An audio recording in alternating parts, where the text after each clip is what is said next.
Al-Fatihah. Bismillahirrahmanirrahim. Putusan Bahsul Masail Senin 18 Rabiul Awal 1443 Hijriah, 25 Oktober 2021 Masehi. Masalah mahram sepersusuan. Ada seorang wanita sebelum menikah, ia mempunyai pekerjaan sebagai ibu susuan. Ada orang yang menyusui bayi-bayi. Selang beberapa masa ia menemukan jodohnya dan menikah. Pertanyaan, wanita ini harusnya ada apa-apa. Bagaimanakah status anak yang maksudnya terus suaminya itu mati atau perceraian, kemudian dia nikah lagi gitu loh maksudnya ini. Bukan seorang wanita ini seorang perawan yang menyusui, enggak. Ini kalau orang itu enggak punya susu kalau enggak punya suami. Jadi mestinya begitu ini pertanyaannya. Gitu kan ya. Jadi seorang wanita dia itu biasa menyusui orang lain. Anak-anak bayi-bayi begitu, kemudian suaminya mati atau dia bercerai dengan suaminya itu, kemudian nikah lagi. Pertanyaan, bagaimanakah status anak yang telah disusui oleh si wanita tadi bagi suami barunya? Nah ini benar-benar tersebut, apakah menjadi mahram atau tidak? Jadi hakikatnya anak susuannya wanita tadi itu sebetulnya seperti anaknya sendiri. Nah, kalau nanti dia nikah lagi sama laki-laki lain, laki-laki itu jadi jadi bapak tirinya. Nah, mahram artinya. Bukan bapak angkat bapak tiri. Angkat dengan tiri itu beda. Jadi seperti suaminya ibunya, walaupun itu ibu susunya. Seperti suaminya ibunya sendiri. Jawab, menjadi mahram bagi suaminya, tapi dengan syarat, yaitu si suami sudah dukhul pada istrinya tersebut. Kedua, sudah memenuhi persyaratan rodok, yaitu masalah rodoknya. Yang insya Allah jelas sudah memenuhi kalau dia itu memang pekerjaannya sebagai tukang nyusui anak bayi. Sudah memenuhi persyaratan rodok, di antara yaitu wanita yang menyusui sudah berumur 9 tahun. Umur haid maksudnya 9 tahun ke atas.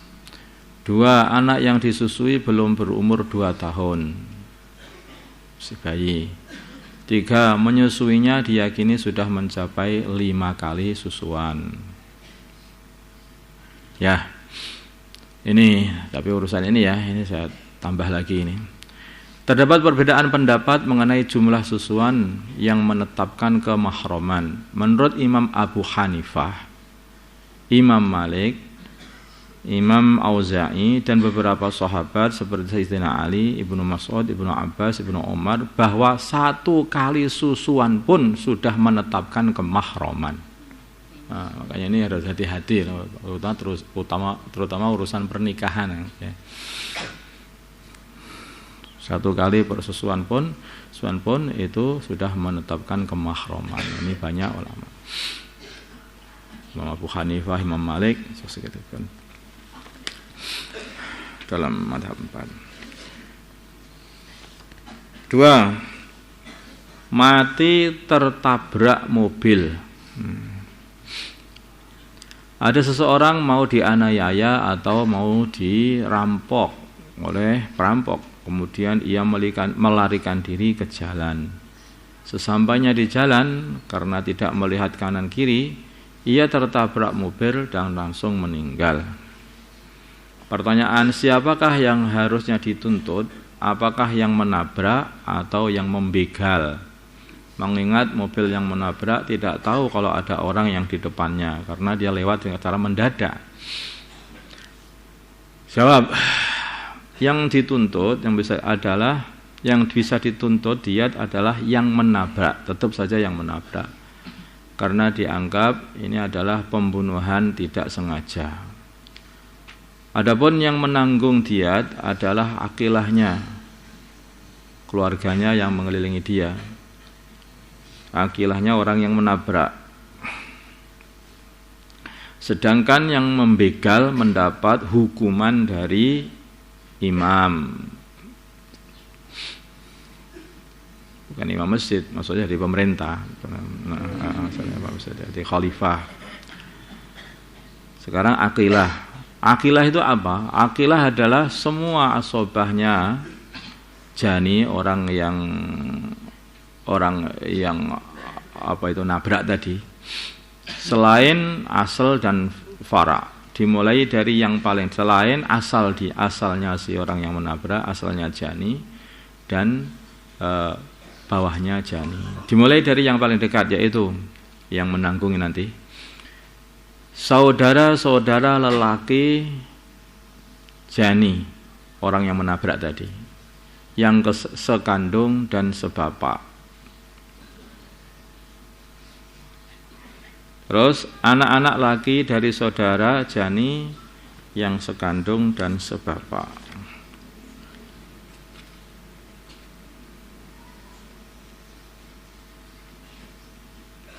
Ini belum, ini yang sebapaknya belum.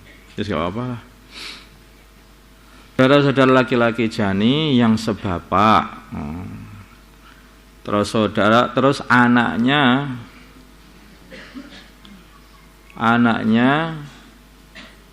saudara laki-laki yang sebapak. Ada harusnya begitu. Jadi ada yang sekandung, ada yang sebapak begitu. Paman-paman jani yaitu saudara laki-laki kandung dan sebapaknya ayah. Ya gak apa-apa ini gitu, gak apa-apa. Anak laki-laki paman, anak dari saudara laki-laki kandung dan sebapaknya ayah. Paman-pamannya ayah, paman-pamannya ayah. Itu mbahnya enggak, paman-pamannya ayah. Saudara laki-laki kandung dan sebapaknya kakek. Paman-pamannya ayah, saudara laki-laki kandung dari sekandung dan sebapak, ngono saja gitu aja. Kadang-kadang. Anak laki-laki dari pamannya ayah. Anak laki-laki dari pamannya ayah. Kalau masih hidup, ya. Nah, paman-paman kakeknya. Ya, paman-pamannya kakeknya. Ya, kalau masih ada lah ini kan, saudara laki-laki kandung dan sebapaknya. Ini sampai ke atas itu semua yang saudara. Jadi akhirnya itu saudara dia, saudara bapak dia, saudara kakek dia, saudara buyut dia, saudara canggah dia, saudara itu semua itu semuanya itu yang menanggung. Dan anak-anaknya semuanya. Kalau ada. Ini tambahan lagi nih. Anak-anak lelaki dari pamannya, nanti banyaklah itu. Terus mu'tiq, yaitu orang yang memerdekakan jani kalau dia dulunya itu budak. Terus asobahnya mu'tiq. Nah, itu sama saja tadi. Asobahnya mu'tiq tadi kanan kiri tadi. Saudaranya itu semuanya, saudaranya dia, saudaranya bapaknya, saudaranya terus saudara laki terus sampai ke atas. Terus mu'tiqnya ayahnya, lalu tambah lagi nanti terus saudaranya. Asobahnya orang yang merdekakan ayah. Nah, ini enggak udah dibaca aja lah. Ini terlalu banyak dah. Kali ketiganya juga enggak begitu paham paling nanti kata. Kalau nanti siapa nanti biar dituliskan aja kalau memang pengennya ini. Karena ini enggak ada itu seperti mu'tiq di sini ini juga sudah enggak ada. Karena enggak ada yang asalnya budak di sini jadi sudah. Adapun pembayaran diat khata, diberi tenggang waktu. Nah, belum tambah lagi ya. Kalau semua asobah tersebut tidak ada, maka pindah ke Baitul Mal. Yang menanggung nanti Baitul Mal. Kalau Baitul Mal tidak ada, maka pindah ke jani itu sendiri. Adapun pembayaran diat khata diberi tenggang waktu sampai 3 tahun bagi akilahnya. Yang kaya setiap tahunnya membayar seukuran setengah dinar, 1.250.000 kira-kira sekarang ini. Adapun akilahnya itu mutawasid, sedengan orang cukup begitu saja, maka setiap tahunnya dia menanggung seukuran 1/4 dinar, yaitu 625.000. Sebetulnya ini juga ada hikmahnya ya agama membuat seperti ini. Yaitu hikmahnya itu supaya orang itu rukun sama keluarganya itu. Jadi satu keluarga itu ada yang punya masalah, yang harus nanggung masalah seperti itu, maka saudara-saudaranya kanan kiri itu semuanya ikut urunan untuk menyelesaikan masalahnya saudaranya atau keponakannya itu tadi, atau saudara-saudara sepupunya. Bagi jani sekarang, bagi orang yang menabrak tadi, wajib menunaikan kafarah, yaitu satu, memerdekakan budak muslim kalau ada. Kalau tidak ada, maka puasa 2 bulan berturut-turut tidak boleh putus. Hanya istighfar. Puasa taubat. Orang yang obat yang mengandung alkohol. Bagaimana hukum alkohol yang digunakan untuk campuran obat-obatan? Jawab boleh.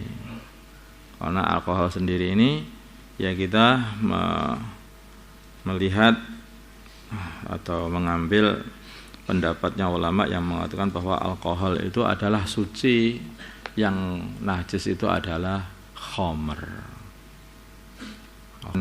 Bukan enggak najis, yang najis itu khamr, minuman yang memabukkan itulah yang najis, whisky, bir dan sebagainya itu, cap tikus.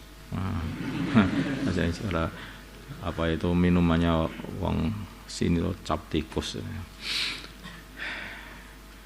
Nah, yang seperti itu najis. Nah, bagaimana dengan alkohol? Alkohol itu tidak najis. Kalau alkohol najis, ya berarti kita nggak boleh makan pisang, nggak boleh makan anggur, ya dah, nggak boleh makan mangga, itu mengandung alkohol. Najis itu. Jadi bukan alkoholnya, itu yang najis itu ya khamrnya, itulah. Wallahu a'lam. Dan alkohol sendiri itu, kalau alkohol disahkan dan alkohol murni begitu, atau ada campuran air sekian persen atau 90%, 80% kan, itu alkohol seperti itu biasanya bukan untuk diminum, itu dibuat untuk campuran minyak wangi, dibuat untuk pembersih luka, dibuat untuk seperti itu. Dan itu bukan minuman, itu mendemi, bukan mendemi, itu ngeracuni, malah itu racun. Itu bahaya. Kadang-kadang ada satu obat-obatan yang hanya bisa dicairkan itu dengan alkohol. Kalau dengan air enggak mau larut. Tapi kalau dengan alkohol bisa larut, bisa cair. Ada beberapa zat yang itu mengandung obat. Nah, masalah sandal hilang di tempat selamatan, konduren, kondangan.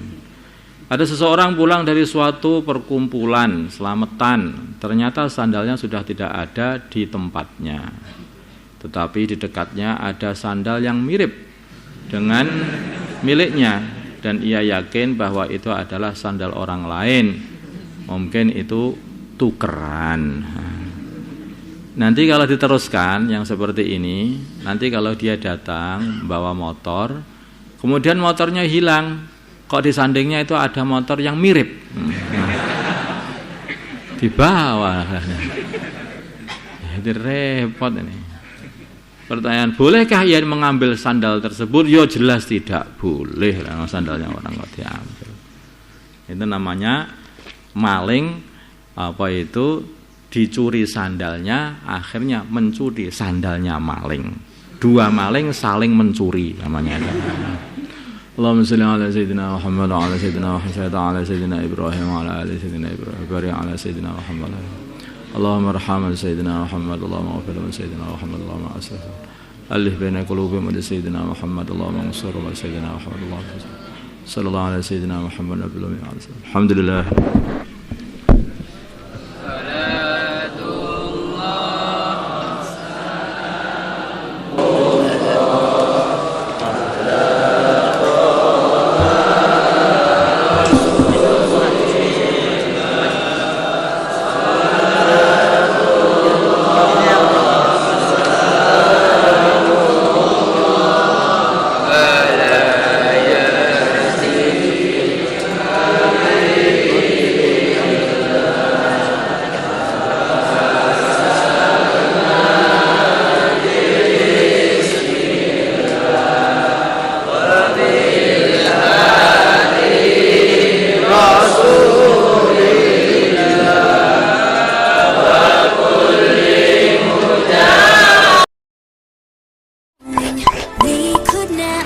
take